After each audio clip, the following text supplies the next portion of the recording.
Шайлоодо ат салышуу ниетин 44 партия билдирген. Бирок саясий өнөктүк жакындаган сайын алардын катары кемиши ыктымалдыгы айтылууда. Айрым партиялар үгүт эрежелерин бузганы боюнча эскертүү ала баштады. Бүгүнкү күнгө чейин Реформа, Бирик жана Бүтүн Кыргызстан саясий партиялары менен Боршайкомдогу жумушчу топто териштирүүлөр болгон. Кечээ Чоң Казак партиясына эскертүү берилди. Мындай эскертүүлөр дагы кайталанса, жарыштан четтетүүгө чейинки чаралар көрүлүшү ыктымалдыгы айтылууда. Бул эскертүү bir-эки жолу болушу мүмкүн. Андан кийин андан катуураак жазаларга Борбор шайлоо комиссиясы барышы мүмкүн.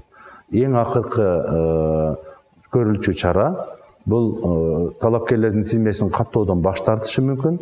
Же болбосо катталгандан кийин дагы эгерде үгүт иштерин же болбосо шайлоо мыйзамдарына көрсөтүлгөн талаптарга жооп бербесе, аларды бузган учурлар катталса, анда талапкерлердин тизмесин каттоосун жокко чыгарганга чейин барышы мүмкүн. Шайлоо жакындаган сайын жарышка аттанчу партиялар арасында ар кандай интригалар жана оюндар кызый баштады. Парламентке умтулган саясий күчтөр арасында соодалашуу да кызыды. Партиянын талапкерлердин тизмесинин бүгүнкү күнгө чейин калыптанбай же болбосо ошол тизмеге сырт жактан талапкерлер кирип кайра чыгып кетип атышынын себеби бул ошо партиянын өзүнүн туруктуу мүчөлөрү же болбосо туруктуу талапташтары же болбосо колдоочулар жок экенин белгиси да.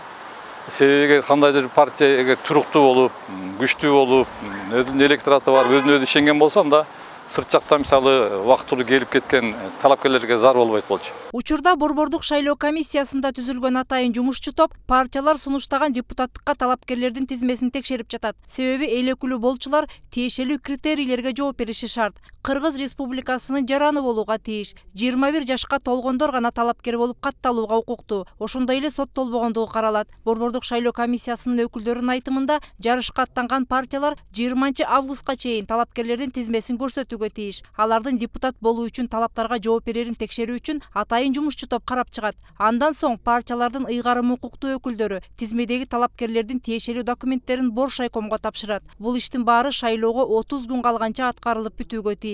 Анын айынан айрым айланска бириткендердин шерттешип кол кармашканынан да ажырашкандары бат болууда. Анткени биздин Кыргызстандагы саясий партиялардын деңгээли ушундай. Көп кирип аткандар мисалы ошол партиянын мүчөсү болуп кирбейт эч качан.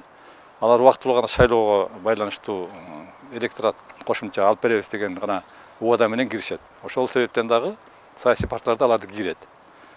Биринчи, экинчи каражат жагы. Себеби шайлоо бул өтө каражат жумшалтуу иш-чара. Ошон үчүн ар бир партиянын өзүнүн каражаты жок болгондуктан жанагындай каражаттуу талапкерлерге муктаж.